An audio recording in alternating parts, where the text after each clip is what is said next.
Baik Pak, dari hasil anamnesis yang telah kita lakukan, saya belum bisa menegakkan diagnosis dari keluhan-keluhannya Bapak, tetapi saya akan melakukan pemeriksaan fisik lanjutan, yaitu pemeriksaan colok dubur, di mana colok dubur ini nanti saya akan masukkan tangan telunjuk saya ke dalam anusnya Bapak, tetapi Bapak mungkin nanti akan terasa sedikit tidak nyaman, tetapi saya akan melakukan sebaik dan seprofesional mungkin.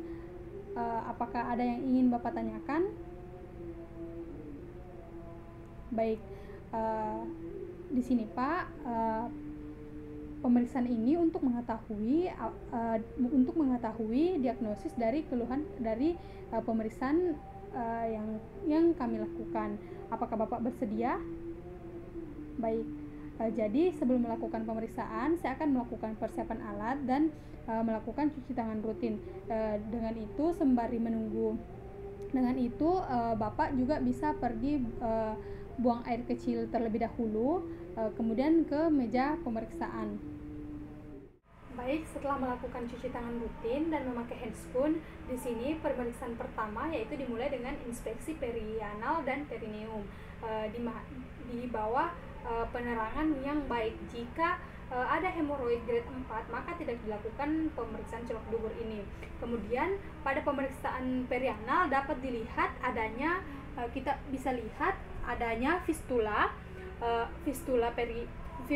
perianal, skintek, fisura, tumor, anus, dan hemoroid. Dinilai juga keadaan perineum, apakah meradang atau tidak. Selanjutnya kita melihat keadaan sphincter ani, di mana tonus sphincter ani, di mana diobservasi pada saat istirahat dan kontraksi volunteer, di mana penderita diminta untuk mengejan seperti pada saat defekasi untuk memperlihatkan descensus perineal, prolapsus hemoroid atau lesi-lesi yang menonjol seperti prolaps rekti dan tumor. Kemudian kita melakukan lubrikasi pada jari telunjuk tangan dengan jeli dan menyentuh perlahan pinggir anus. Melakukan pengolesan jeli.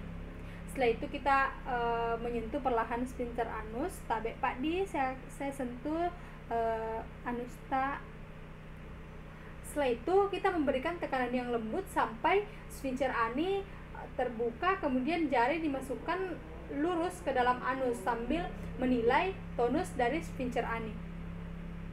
Tabe Pak di Pak. Kemudian kita masukkan.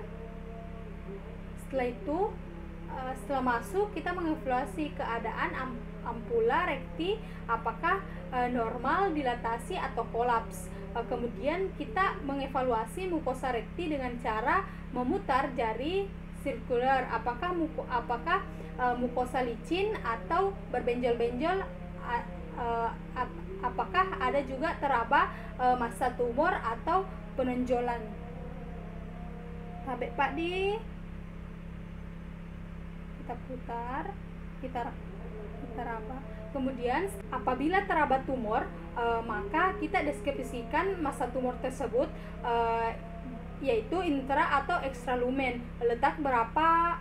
letaknya berapa sentimeter dari anal verge, kemudian letak pada anterior atau posterior atau sirkular, dan konsensi tumor.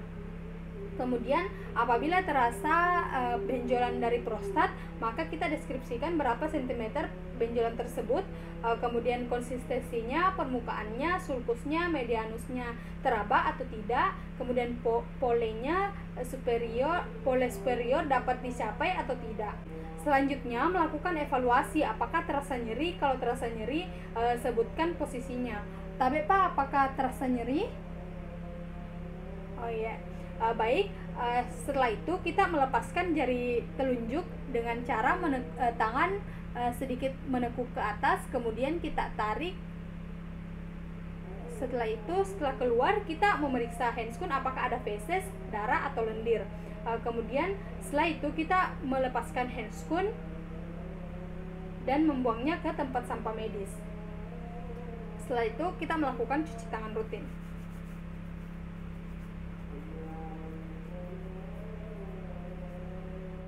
Jadi baik Pak, dari hasil pemeriksaan yang kita lakukan tadi, yang dari hasil catatan yang saya catat, perianal dan saya dapatkan perianal dan perineumnya Bapak itu tidak meradang, kemudian tidak tampak massa tumor, kemudian sphincter aninya mencekik, kemudian mukosa licin, ampula kosong, dan tak teraba massa tumor, di mana tak teraba penonjolan prostat ke arah rektum, dan juga tidak ada terasa nyeri.